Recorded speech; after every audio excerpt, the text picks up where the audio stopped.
Welcome to another episode of United for a Healthy Stoughton. Today we're going to be talking about the District Attorney's basketball camp. And so here in the studio with me today I have State Trooper Yuri Bukhenik and District Attorney Michael Morrissey. So thank you both for joining us here today.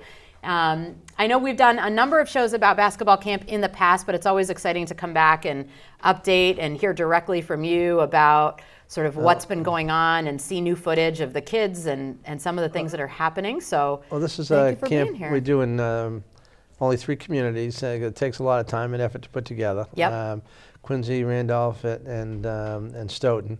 It's been running since my time. This is the 9th year for me, but I think that District Attorney Keating, really with the help of Paul Wilder. Now, Paul's a real force in the DA's office, and he's a Stoughton guy. He's partial. he bleeds orange. So there's I see Paul. He's someone recognized his son Joey was a good athlete here. His daughter, played sports. Daughter's now a nurse and going to become a nurse practitioner. And Joey went to Framingham, was captain of the football team, and got a teaching job in Quincy, teaching biology at the new Quincy High School. And we grabbed Joey as an assistant coach at Quincy High School. So Stoughton's loss is our gain, but the Wilders have been active in the community, and they make sure that we bring the right programs to the town, and they have grown up here. Just as Yuri Bukhenik is one of my props today. I brought Trooper Bukhenik. Is kind of homegrown. He arrived, his family arrived here in the mid-90s from Ukraine, and Yuri grew up in the Stoughton schools and eventually the Marine Corps, and by way of the Attleboro Police Department became a state trooper, and he's one of the detectives in the homicide unit in the District Attorney's office, but he stayed here and he's raising his family here. So Yuri has spoken to the basketball program. He was one of our guest speakers. I think it's important for young kids to see, role models. I know Joe Wilder has come back and help out, and we had one of the Joe teach Bunch. So Coach Bunch Grennan, Bunch Grennan, and he. I know that we'll see. Maybe hear from him a little later. So we've had all the chief shows up. She's a homegrown talent too, and I know you've come down. The superintendent of schools, the basketball coaches. We get a lot of people showing up, and.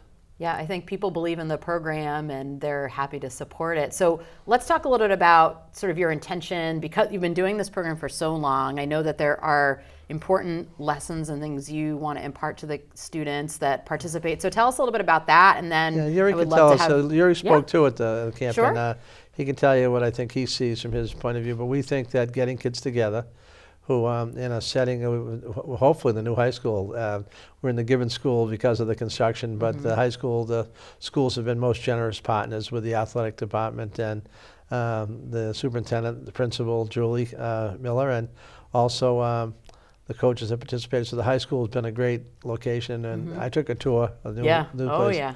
So talking to kids and getting them together and telling kids, being able to communicate with each other, because you have to do that on a basketball court, and still having some fun. Some of the friendships that they will make at a very young age, they're going to have into a very old age.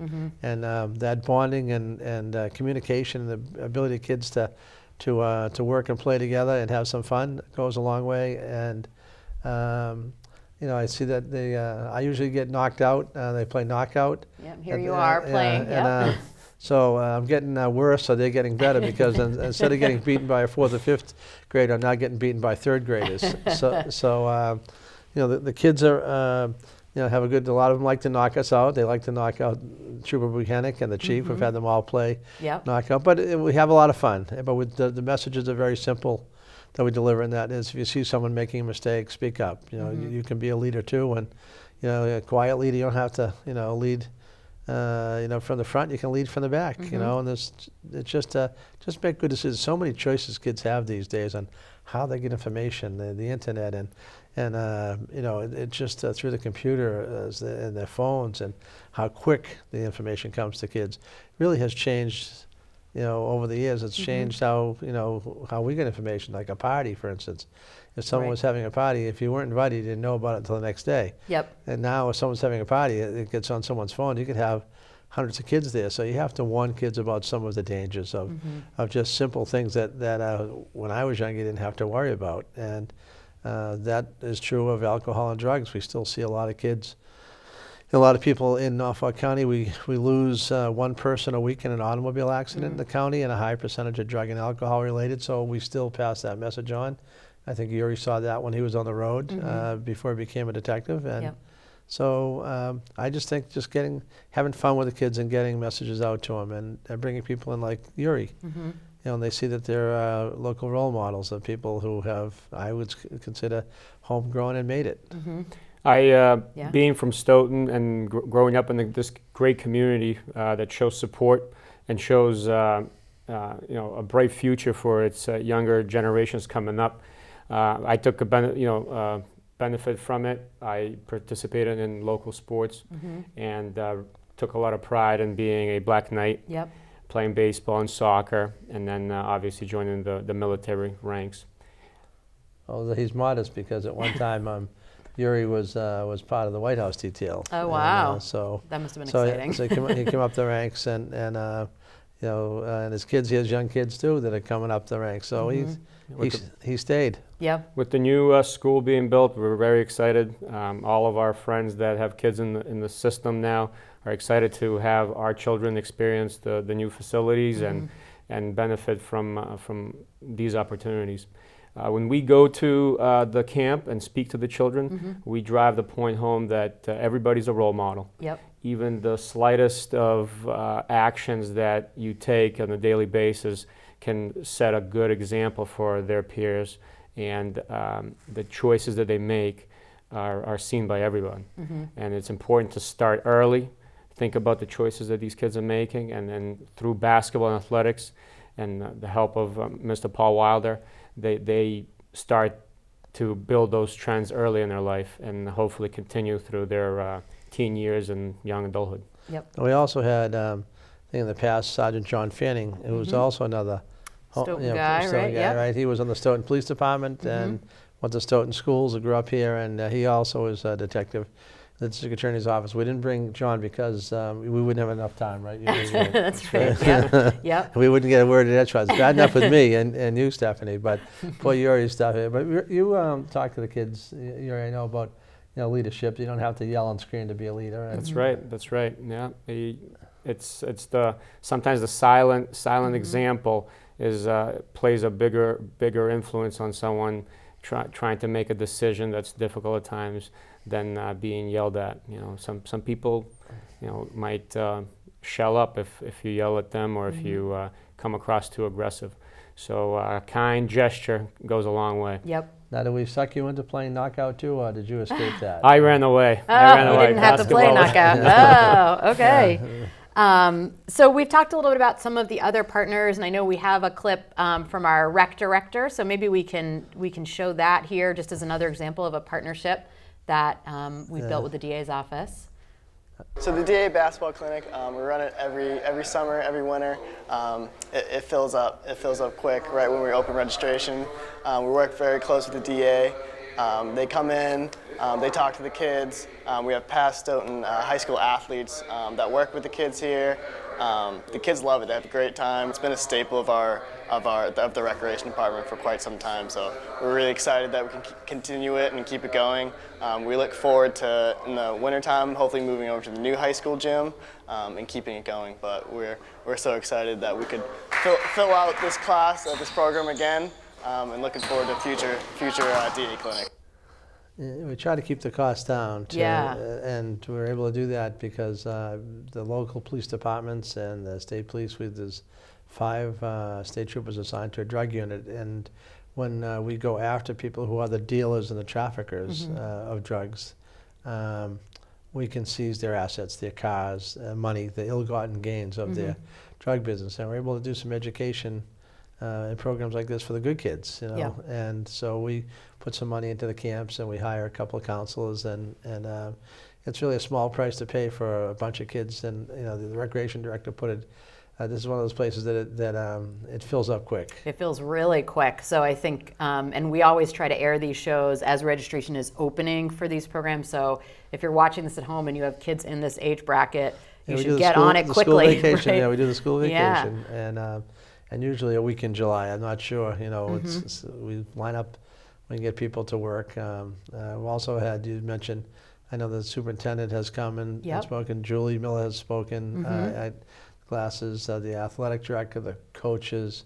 We had the chancellor at UMass, who's the former chancellor, is a Stoughton guy. So we've had some, Maura Healy, the attorney general, who she played professional basketball. Right. And so that's only the second person, because Joe. Joe Bunch-Grennan, played some professional ball, and Yep. so we've had some people like that, which really works well. The people see and connect with, particularly young women see the attorney general. I mean, she went to Harvard and she played basketball in Europe in the professional league for a while, and Yep. she's up in the ranks now, and obviously is one of the top elected officials in the state. She could still take the ball and put it on her finger. Pretty exciting, she yeah. can still dribble and shoot, so. Yep. No, she doesn't get knocked out as early as I do. But, she still has a good shot. So, we've worked hard to maintain this. And Jeffrey, I give a little shout out to our producer as well. He comes down every year and helps publicize the camp and the good work we do as well. Yep, So, absolutely. Yeah, I think it's exciting too. Sometimes the students, I know some years you've actually said to them, what do you know about the district attorney? What does the DA do? And I think for them, it's, or the attorney general, like these are positions that, third, fourth, fifth graders, they don't necessarily know what you do, but it's a great chance for them to learn about that, to understand how government works, and we to usually be tell a them part that, of that. at least in the district attorney's office, you could be a police investigator.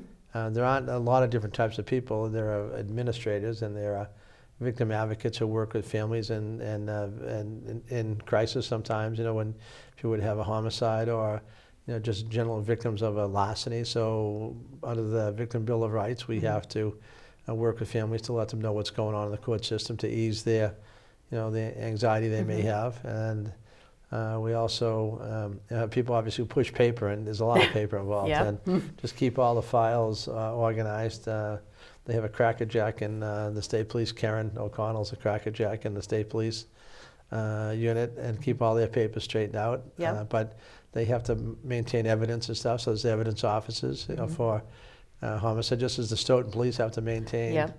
And speaking of Stoughton Police, one of my great community partners, the Stoughton Police Department, and Chief McNamara, she's also homegrown too. She is, yep. I don't know whether she's played knockout with us yet, I don't know. but she could. I know she could I've seen she her could shoot knock with the us out. kids. I've seen her shoot some hoops with the kids. I don't know if she's done knockout with them, but yeah. But you have some great detectives, people like Bobby Welsh and others here. Brian Holmes. There just is a really good group of people in the Stoughton Police Department. So we do work with them all year round. Yep. And then the DA's office is about 65, is about 130 people and 18 troopers. 65 plus or minus are attorneys. Yep. And the rest are victim advocates. A small administrative staff of, there's like an accounts, there's a budget officer, and there's a press officer, David Traub. Some people know David. He grew up in Sharon. Yep. And a couple of IT people to keep the place running. Right. And, Yep. and then an accounts receivable person and a personnel person. That's the administrative staff. It's small, and so everything really is hands-on. Everybody deals with people, and that's important for us to remember too. And I usually tell the kids, I say it somewhat tongue-in-cheek. Some of them get it, some of them don't, and I say, I never want to see any of you ever again, Right. Unless you're here at the basketball camp, or you're sitting on a jury, or in the district attorney's office working for the district attorney. Right. Some of them get it that we don't like to see kids court involved. Right. And it's not the worst thing in the world. Depending upon, we always tell, I like to leave kids with the idea maybe Yuri can talk about even policing and how people look at it. Even from, he's off the road now, so he's in a different nature, but even when he's on the road, I like to think that there's different levels of policing just as there are in the school system. Like there's classroom teacher takes care of something, then dean of students, and if you're really bad, you go to the principal. And what we see, I think, in the district attorney's office, I like to think the police might work with parents in certain levels. If they have to, it goes up the level to the police department, and might find themselves in the juvenile court at that level. Then we can still work with you depending on the problem. And Right. it doesn't mean we're trying to get anybody a record. In fact, we're trying to clean up people's records now through expunging old crimes, because we know it can affect people's opportunity to get in the military, Correct. Right. housing, employment, and other opportunities. So, you know, we're not out to string someone up, so to speak.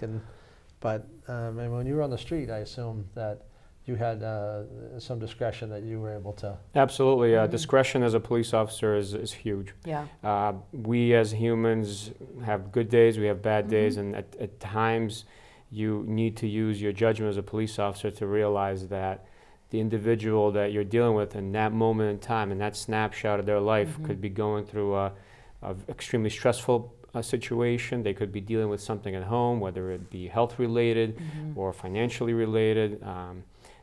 And you need to read into that and make sure that you're utilizing your best judgment on what to do.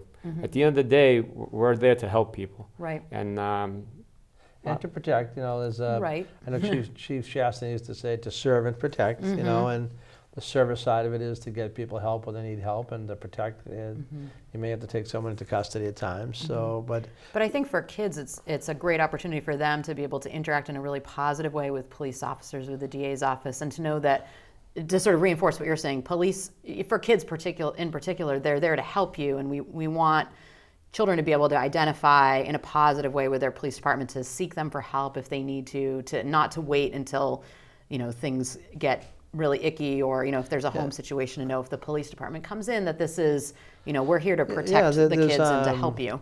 Small problems we deal with easily, and big problems have big consequences. And that's one of my messages, is that everybody makes mistakes. I'm a firm believer is that no one is perfect. And you know, the difference between you know, one person and others is that you may not have gotten caught, but you did stupid things. You know, trust me, everybody does. Right.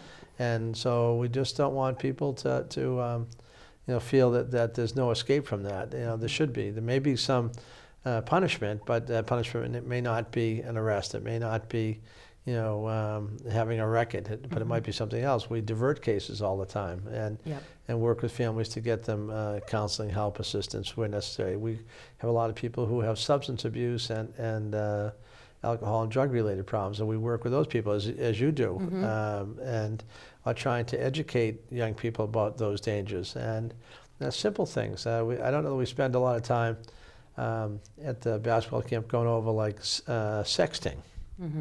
You know, well, that's a problem because you know, kids innocently take pictures, you know, that and may share it with one another. But if it gets out on the internet, Right.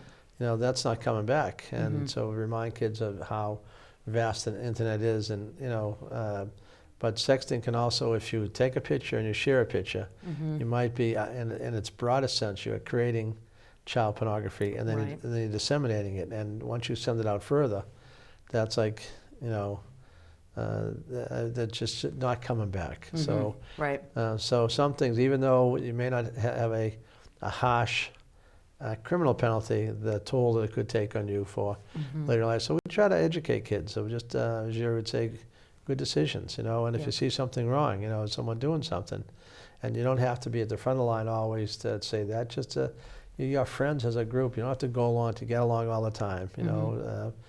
Just if you see something that's amiss, we want kids to remind their friends, this is probably not a good idea.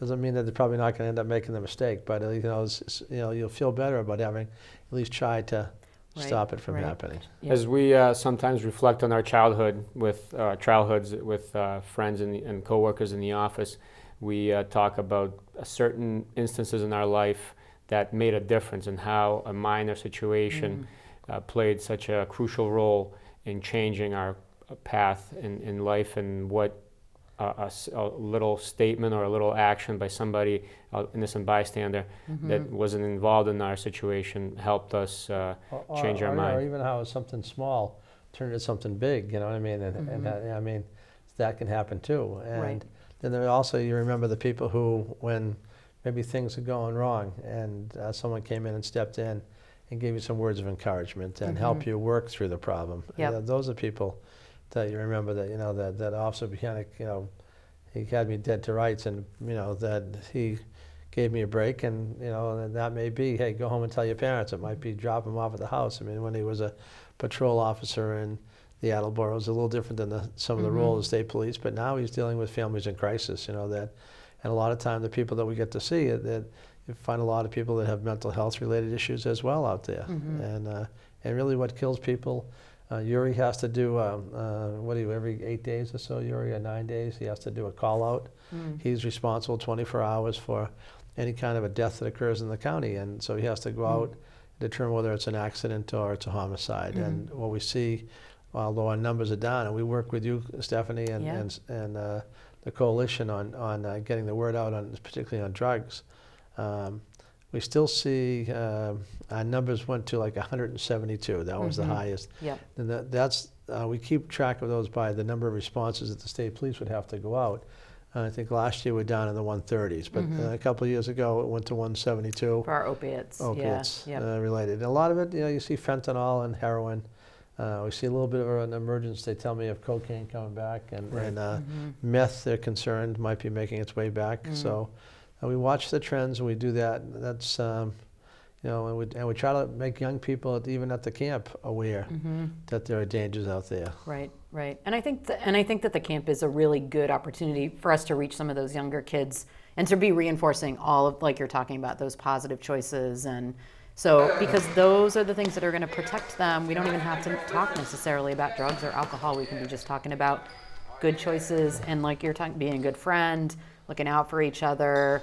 Sometimes those little small things that seem like they weren't such a big deal in the moment really could change your path in a good way or in a not so good way. So we want to be able to We do some life skills stuff too. The sheriff office brings the dogs in, and that's enough to scare you sometimes.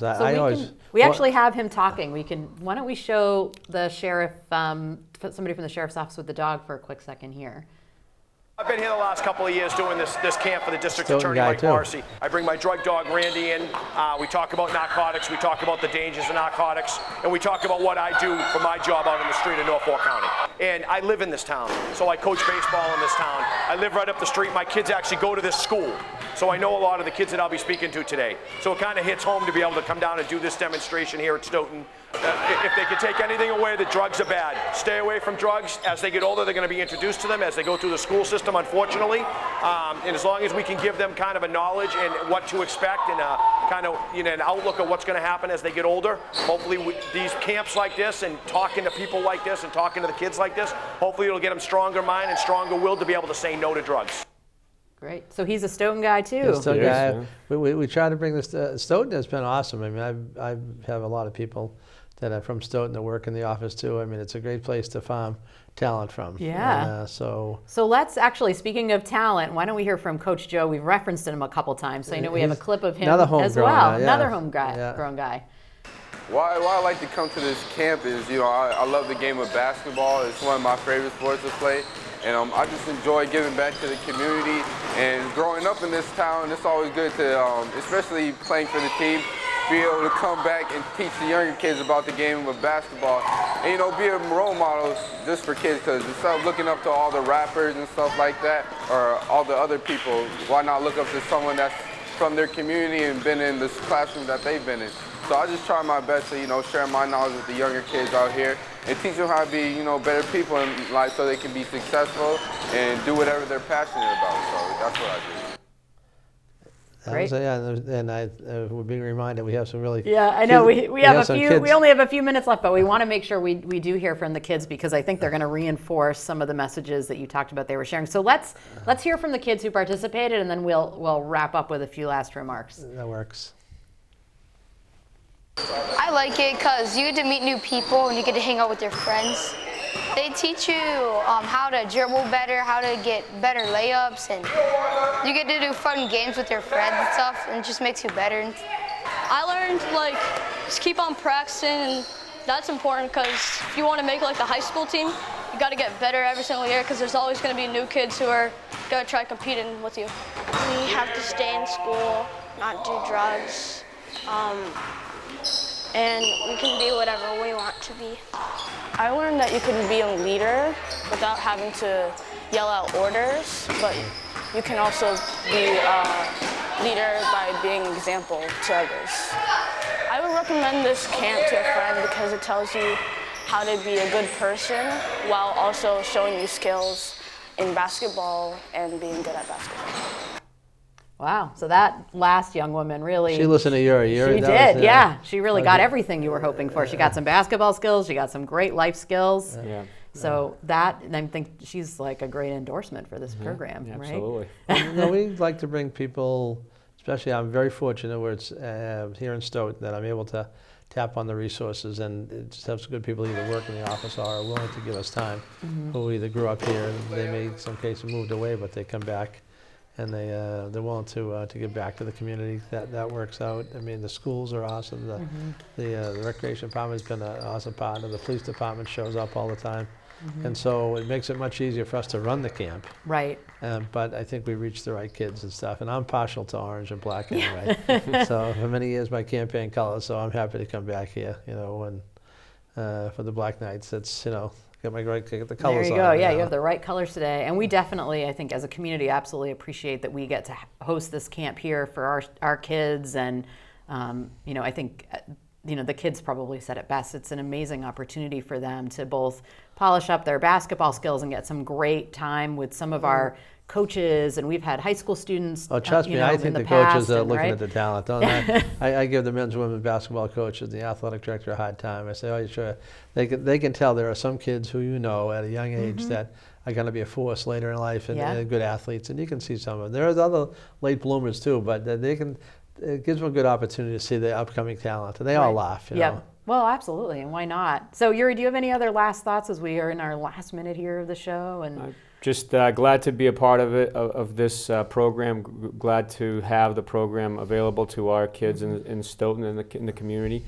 Very proud of being a Black Knight and seeing my classmates and friends from childhood remain in the town and continue to support this great community. Great. Thank you both for being on the show today. This was a great discussion. And, as we had said, if you have students in your household who are interested in basketball and want to participate in this camp, don't wait to sign up. It happens every winter during February vacation, and in the summer it fills fast. So take advantage, visit our rec department website for those opportunities. And thank you both again for being here. Thanks for having us.